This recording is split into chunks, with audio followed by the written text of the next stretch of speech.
The country's eastern-based parliament has approved an executive plan for the country's elections. The plan was reached following an earlier agreement created by the 6+6 Legislative Committee, which included representatives from the Western High Council for the state.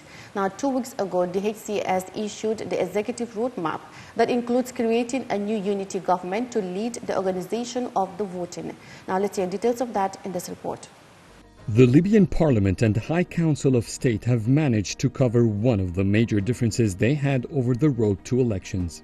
This week, the Eastern-based Parliament initially approved the executive plan to hold Libya's vote, which the HCS earlier issued. With this approval, both rival legislative bodies agree that a new cabinet must be formed. The parliament wants to hold elections in the fastest way possible. We want to hand over power. We've never been an obstacle for holding the elections. This time, the parliament has given some of its authority to a body that many of us consider illegitimate. That is, the High Council of State.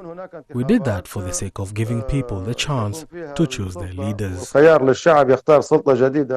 In its announcement, the parliament insisted that it alone should endorse the new cabinet and discuss details about creating this government. It, however, didn't mention anything about approving the election laws, which both bodies formulated over a month ago and should have been a preliminary step.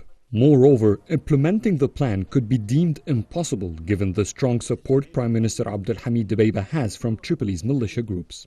Dbeibah's government mandate expired and authorities should have transferred to a new government more than 2 years ago.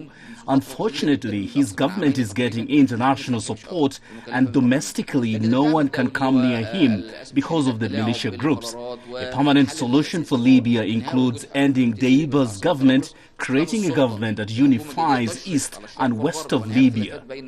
There are members from both legislative bodies who objected to this executive roadmap. There is a clear internal division among them.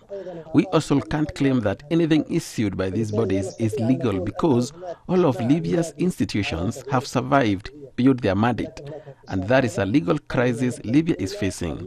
Libya is structured so that the power and authority is in Tripoli. No government can exist beyond the capital.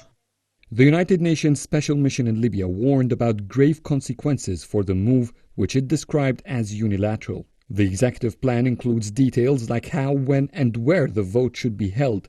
It also sets the directives for the new unity government, which should lead that transition.